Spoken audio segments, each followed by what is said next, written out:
अस्सलाम वालेकुम and welcome back to my channel. अभी आपके सामने मैंने एक स्केल रखा हुआ है। ये मेजरिंग स्केल है, किचन स्केल है, जिसके ऊपर मैं एक किस्म का आटा गूंथती हूँ। आटा ही गूंथती हूँ, इसमें ये नहीं होता कि मुख्तलिफ़ किस्म के आटे होते हैं। गंदम का आटा होता है और वो फिर मैं गूंथती हूँ। ये वेट लॉस के लिए, वेट मेंटेनेंस के लिए। तो ये जो मेजरिंग जो मेरा टूल है, इसमें यही आप इसके ऊपर पहले से ही ये जो कंटेनर है जिसमें मैंने आटा गूंथना है, मैंने रख दिया है ताकि इसका वज़न शो ना हो और मुझे ज़ीरो का नंबर ही नज़र आए। ज़ीरो का नंबर होगा तो जो वज़न होगा वो आटे का होगा। अब इसमें मैं 150 ग्राम आटा लूँगी। थोड़ा ज़्यादा हो गया, इसको कम करके 150 ग्राम कर लूँगी। तो अगर आप शुरू में इस तरह का आटा बना रहे हैं तो चोकर जो आप है उसमें कम डालें। मैंने 100 ग्राम डाला है, आप लोग 50 ग्राम डाल दें तो आपको ये रोटी में इतना फ़र्क महसूस नहीं होगा। और फिर धीरे धीरे आप लोग थोड़ा सा इसमें ज़्यादा करते जाएं। इसका ये होता है कि जो गंदम है वो हमारी ब्लड शुगर को, अगर हम प्योर गंदम लेते हैं और उसमें चोकर नहीं इस्तेमाल करते तो उसमें चूँकि फ़ाइबर्स कम होते हैं तो ब्लड ग्लूकोज़ लेवल हमारा बढ़ जाता है। और ब्लड ग्लूकोज़ लेवल जब बढ़ता है तो उसके साथ हमारे बहुत हार्मोन जो होते हैं उनका इम्बैलेंस हो जाता है। उस चीज़ को अवॉइड करने के लिए हम लोग इसमें फ़ाइबर्स इनकॉर्पोरेट करेंगे। फ़ाइबर्स जब चले जाएंगे तो वो फ़ाइबर्स थोड़ा डिफ़िकल्ट होते हैं डाइजेस्ट होने में। ऐसा नहीं होता कि एकदम से चीनी में या कार्बोहाइड्रेट्स में या शुगर में बॉडी में कन्वर्ट हो जाएं।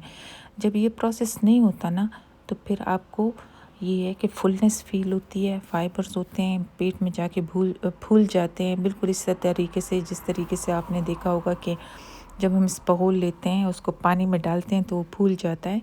तो ये भी बॉडी में मैदे में जा कर के फूल जाते हैं और स्टमक को फुलनेस का पूरा एहसास होता है। तो जो हमारे नर्व्स जाते हैं ब्रेन को, जो स्टमक से जाते हैं, वो यही सिग्नल देते हैं ब्रेन को कि अभी मैदे में बहुत कुछ है तो कुछ और खाने की ज़रूरत नहीं है।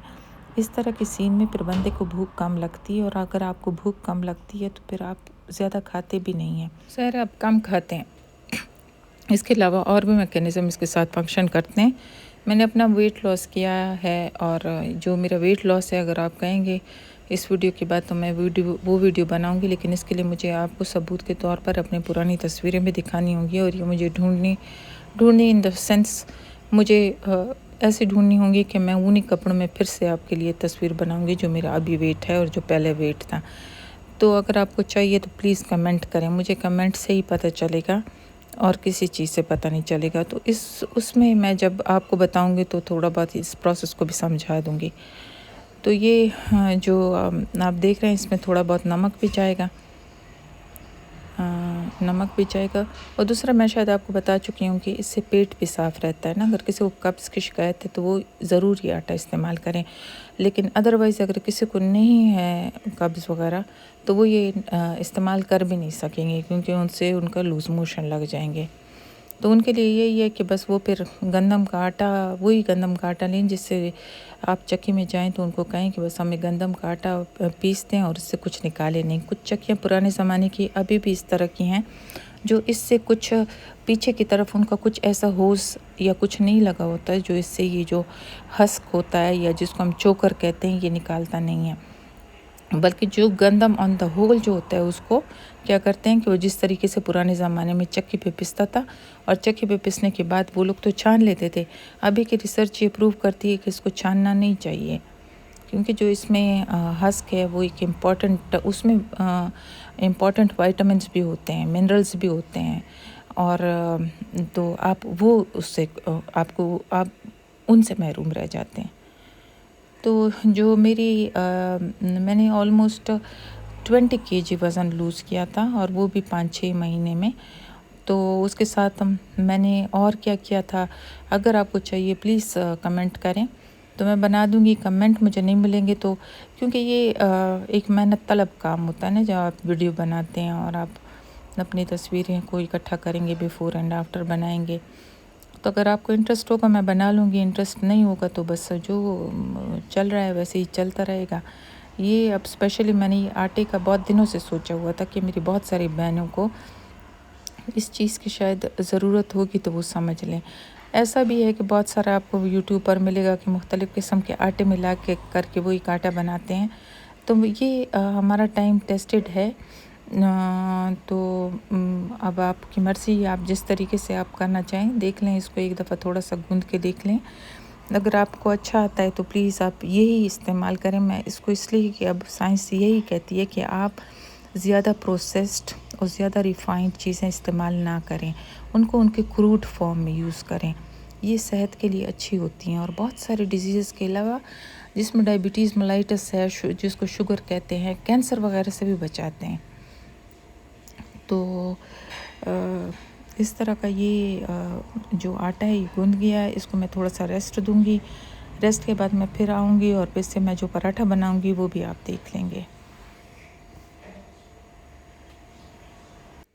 आटे को रेस्ट पे छोड़कर मैं लॉन में आ गई थी। सुबह सवेरे का टाइम है, बाहर से कोई इतने शोर होगा की आवाज़ें नहीं आ रही क्योंकि 9 मुहर्रम है तो छुट्टी भी है। और तो छुट्टी हो तो फिर ट्रैफिक का भी कोई प्रॉब्लम नहीं होता ना कि ट्रैफिक जा रही हो आ रही हो। सुबह सवेरे लोग दफ्तर भी नहीं जा रहे, बच्चों की तो वैसे भी छुट्टियाँ हैं। तो थोड़ी देर मैं यहाँ पर आई हूँ, थोड़ा मतलब लंबी लंबी आप सांसें लें ताकि कि फेफड़ों में अच्छा फ्रेश ऑक्सीजन जाए और उसको उसके बाद आप एक्सहेल करें, अच्छा फ़ील करेंगे आप। ये सब चीज़ें मैं आप लोगों के साथ जो हेल्दी लाइफस्टाइल का है, अल्लाह ने मौका दिया तो आपके साथ शेयर करूँगी। यहाँ पर मैंने क्या करना है कि अब पराठा बनाना है। तो आटे से मैं पेड़ा बनाऊँगी। पेड़े में मैंने जो नीचे जो इसका जब आप इसको फैला लेते हैं तो थोड़ा सा ऑयल इसमें लगा लें ताकि ये बहुत खस्ता सा और क्रिस्पी सा बनता है। मुझे तो बेहद पसंद है। मुझे कोई नहीं लगता कि मैं कोई डाइट वाली चीज़ खा रही हूँ। तो डाइट वाली चीज़ है भी नहीं, ये गंदम ही है। बस हमने गंदम को एज अ होल लिया है, या उसमें वो परसेंटेज जो होती है जो इसमें हस्क की या चोकर की होती है उसको थोड़ा ज़्यादा कर दिया है। तो इसको बेलेंगे। अगर आप कम इसमें ऐड करेंगे तो बिल्कुल आटे की तरह ही बेला जाएगा। थोड़ा ज़्यादा करेंगे तो चूँकि इसमें फिर वो इलास्टिसिटी नहीं आती तो थोड़ा मतलब ज़ाहिर है थोड़ा सा कोई मुश्किल नहीं है, वैसे कोई मुश्किल नहीं है। देखिए मुझे कोई इस तरह नहीं करना पड़ा कि जिस तरीके से आलमंड रोटी हम बनाते हैं तो नीचे ऊपर बटर पेपर लगा कर के उसको बेलते हैं, इसमें ऐसा करने की कोई ज़रूरत नहीं है। मैं आटे में थोड़ा सा ऑयल लगा के, ऑयल नहीं है देसी घी है। देसी घी जो होता है वो सेहत के लिए अच्छा होता है क्योंकि इसकी शुगर स्पाइक नहीं बढ़ता ब्लड में। ये जो हमारे पास देसी जो घी है इससे शुगर स्पाइक नहीं बढ़ता। और इसी तरीके से ये चीज़ एप्लीकेबल है ऑलिव ऑयल पर भी। तो इसको थोड़ा सा ट्विस्ट दे करके फिर इसका पराठा बनाएंगे।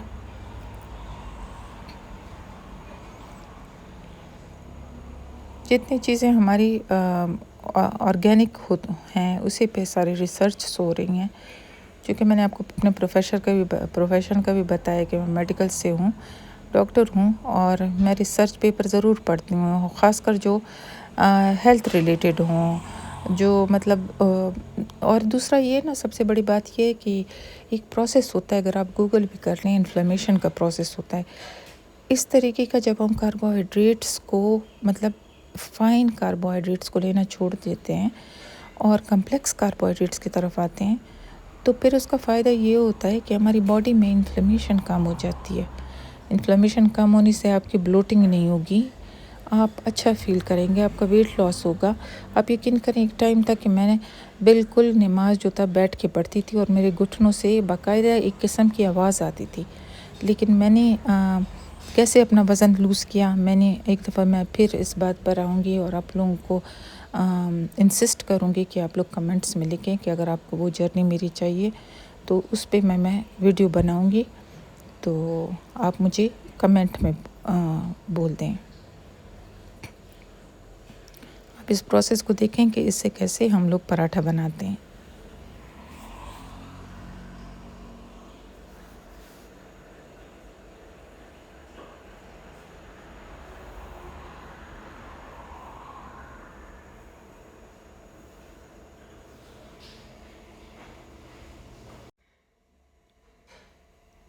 चाय भी मैंने रख दी है।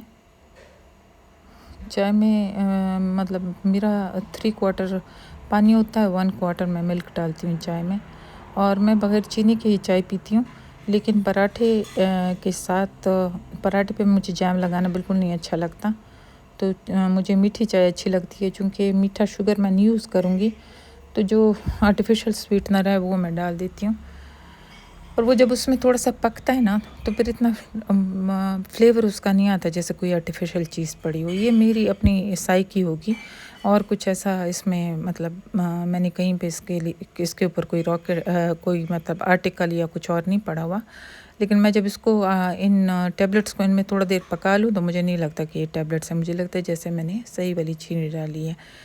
इन एनी केस पराठा बन चुका है और चाय मैं ले लूँगी, उसके बाद मैं नाश्ता करूँगी। यहाँ पर मेरा आपसे ये रिक्वेस्ट होगी कि प्लीज़ मेरे चैनल को लाइक करें। मुझे कमेंट्स बिल्कुल आप लोगों के अगर मिलेंगे तो बहुत खुशी होगी, और सब्सक्राइब भी करें प्लीज़। और इस तरह अगर हम एक दूसरे के साथ कनेक्शन में रहेंगे तो आप मुझे बता सकेंगे कि मैं आप लोगों के लिए किस किस्म की वीडियोस बनाऊं।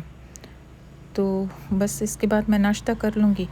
आप लोग भी अपने दिन का आगाज़ करें एक अच्छी और खुशगवार पॉजिटिव सोच के साथ। और मेरी अल्लाह से दुआ है कि ये पॉजिटिविटी आपकी दिन में आपका साथ दे और रात में आप सोएं।